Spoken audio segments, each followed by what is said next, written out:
Bonjour et merci de nous retrouver pour une nouvelle émission de Sagesse bouddhiste. Contrairement aux idées reçues, l'éveil n'est pas un aboutissement absolu ni un but en soi. Dans la tradition Zen Soto, c'est une pratique au quotidien, un entraînement qui permet d'approcher la réalité de l'éveil et même de l'expérimenter. Cette expérience intime est sans doute différente d'un pratiquant à l'autre, différente aussi d'un moment à l'autre pour la même personne. C'est pourquoi il est plutôt difficile d'en témoigner. La pratique de l'éveil au quotidien dans la tradition Zen Soto est le thème de notre émission aujourd'hui.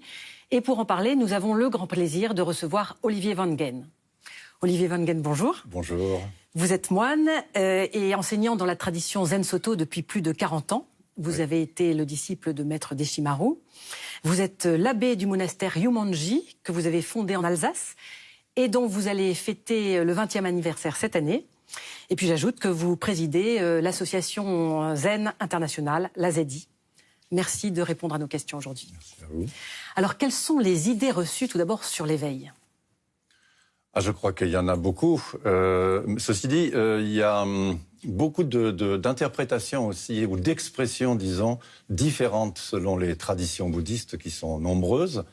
Et chacune a un peu sa façon à elle de parler, de présenter cette réalité de l'éveil. Chacun y met un peu tous ses fantasmes et ses idées préconçues ou son imagination, ses espoirs. Et ce qui fait qu'à un moment donné, ça devient quelque chose d'un petit peu personnel, où on en fait quelque chose, disons, une aspiration un peu personnelle, alors que d'un point de vue des traditions, il s'agit vraiment de réaliser ou d'expérimenter véritablement quelque chose par soi-même. Alors, qu'est-ce que c'est, surtout dans la tradition Zen Soto, que l'éveil ? Est-ce que c'est un aboutissement, un but ? On ne peut pas vraiment dire cela. Dans le Zen Soto, c'est avant tout une expérience. D'ailleurs, je pense que ça, c'est le point qui fait que toutes les traditions, à un moment donné, se rejoignent.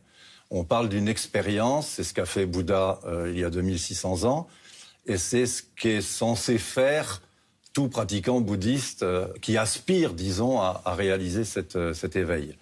Donc c'est avant tout une expérience. Ce qui fait la spécificité peut-être d'une tradition comme le Zen, c'est de faire de ce chemin un chemin sans point de départ, sans point d'arrivée. Le seul point réel dans lequel on peut expérimenter le satori ou l'éveil, peu importe le mot qu'on lui met, le nom qu'on lui met, c'est le maintenant. C'est dans cet instant présent qu'on peut faire l'expérience de cet éveil. Pas d'une façon virtuelle ou à remettre à plus tard. Ça veut dire que dans votre tradition, Olivier Wangen, la pratique de l'instant est l'éveil.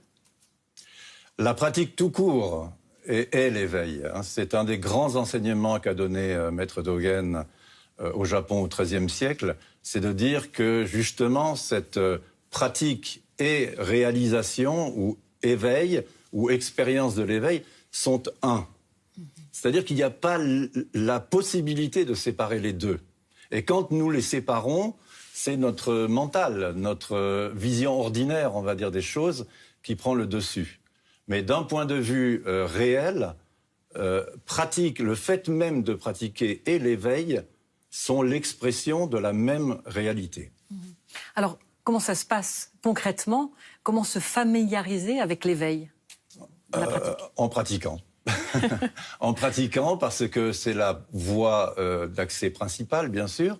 Et pour nous, dans la tradition zen, bien sûr, la porte d'accès grande ouverte, on va dire, c'est la pratique de la méditation zen, le zazen.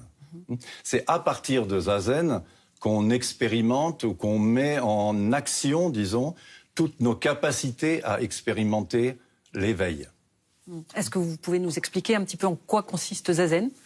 Zazen, c'est cette méditation assise à partir d'une posture très précise dans laquelle on pratique une profonde concentration, on pourrait dire une véritable absorption et un oubli de soi-même. C'est-à-dire qu'on n'est pas concentré sur soi-même, mais on lâche ce qu'on peut appeler le soi-même. C'est-à-dire que tout ce qui apparaît au niveau des pensées, de la conscience personnelle, au fur et à mesure que ça apparaît, on apprend à le lâcher, c'est-à-dire à le laisser aller. Qu'est-ce qui est important dans cette pratique au quotidien? Est-ce que c'est la régularité, le laisser aller justement? La régularité est bien sûr essentielle, comme dans toute pratique. C'est le fait de répéter, de s'entraîner et encore, qui fait qu'à un moment donné, on est vraiment dans ce qu'on fait. Mais ça, c'est vrai pour tout dans notre existence, pas seulement pour les pratiques de méditation ou les entraînements dits spirituels. C'est vrai pour absolument tout. Il faut cette constance, il faut cette persévérance dans ce que nous faisons. Alors, à partir de la pratique du zazen, qui généralement se fait le matin, tout le reste de notre journée, c'est de finalement actualiser ou rendre vrai ce que nous avons pratiqué pendant le zazen, mais dans le quotidien. Parce qu'il n'y a pas d'autre terrain de pratique, d'autres lieux de pratique que notre propre existence, notre propre vie. Donc, on ne doit pas attendre des conditions spéciales ou particulières ou des conditions, disons, favorables ou adéquates pour se dire, tiens, là, je peux pratiquer l'éveil, mais là, je ne pourrai pas. C'est dans le cœur de notre quotidien, c'est-à-dire le cœur de nos illusions, de nos pensées, de nos émotions, qu'on peut pratiquer réellement cet éveil. Est-ce qu'il y a une différence entre les pratiquants, justement, pour pratiquer l'éveil? Est-ce qu'un moine ou un laïc pratique de la même façon? Fondamentalement, absolument. Maintenant, certainement, chez un moine, une nonne, l'engagement ou la détermination est peut-être un peu plus forte, un peu plus présente. Mais sinon, d'une façon absolue, on dit que sur la voie, il n'y a ni gens intelligents, ni gens sots. Tout le monde est semblable devant cette réalité du dharma et de l'éveil. Hein. Et par rapport peut-être aussi à la durée de la pratique dans la journée, justement, vous parliez tout à l'heure du matin. Oh, ça, c'est des choses que nous mettons en place chacun à notre niveau. C'est d'installer cette pratique dans notre quotidien selon nos possibilités et bien sûr la réalité de ce quotidien. Ceci dit, c'est pas une question de temps qu'on accorde, c'est une question de déclic. C'est-à-dire à n'importe quel moment, on le sait, on s'absente. On n'est plus dans le maintenant, on n'est plus présent à ce qui est avec les conditions qui sont présentes. Et donc on s'absente dans les pensées, on s'absente dans l'imagination, dans toutes sortes de ce qu'on appelle les bonos, les illusions. Alors c'est un vaste mot, mais voilà, on s'absente. Hein.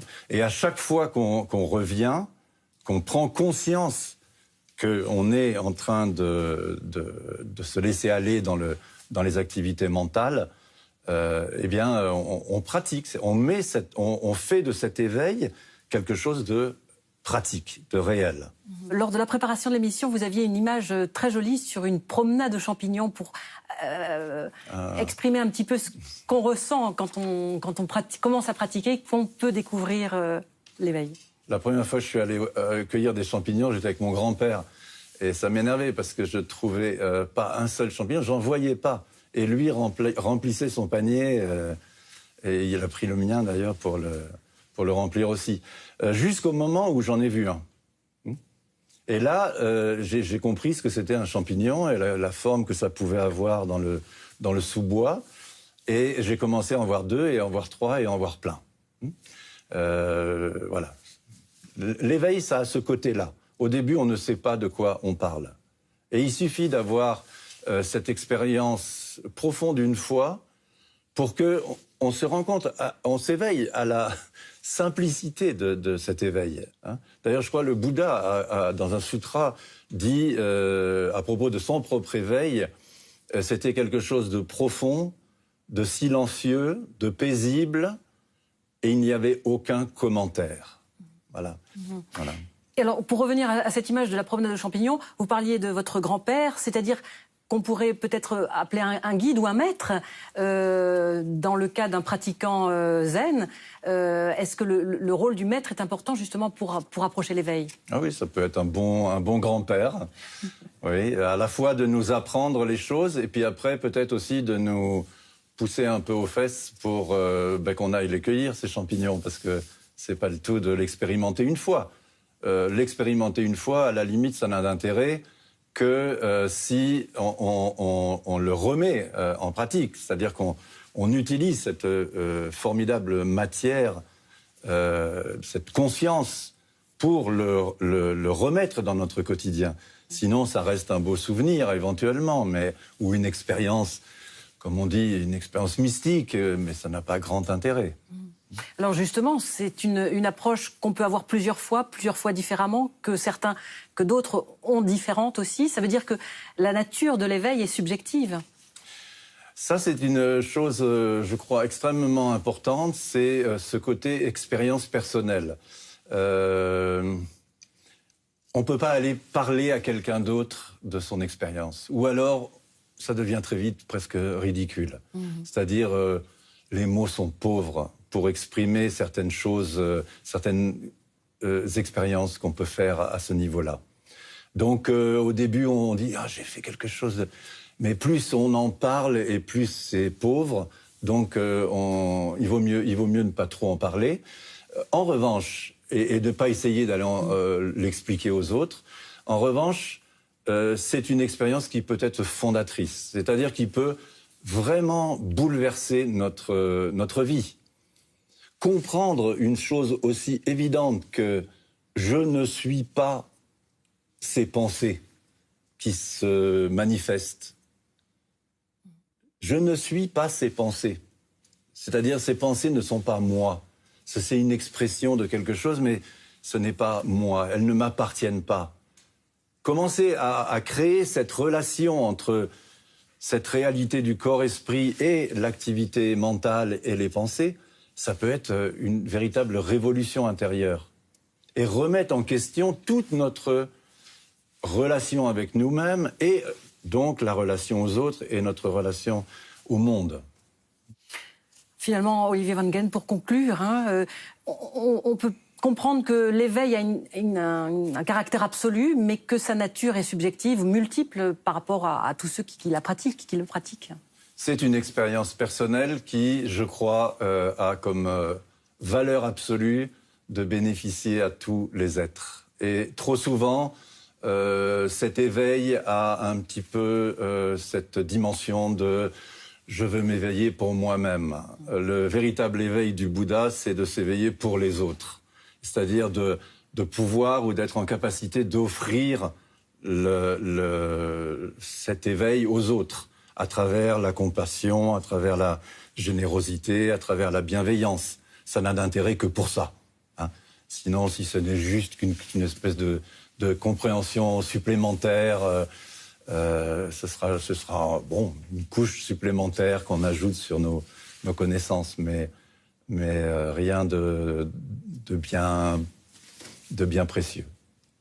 Ce sera le mot de la fin. Merci beaucoup, Olivier Van Gen, d'avoir répondu à nos questions. Merci à vous.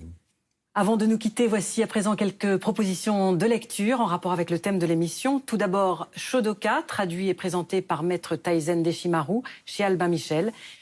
Tout est conscience, une voie d'éveil bouddhiste par Jean-Marc Vivanza, édition Albin Michel.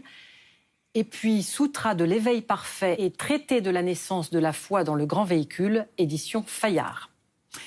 C'est la fin de notre émission. Merci de l'avoir suivie. Elle reste en ligne toute la semaine sur le site vidéo de France Télévisions, francetv.fr. Très bon dimanche à tous et à la semaine prochaine. Merci.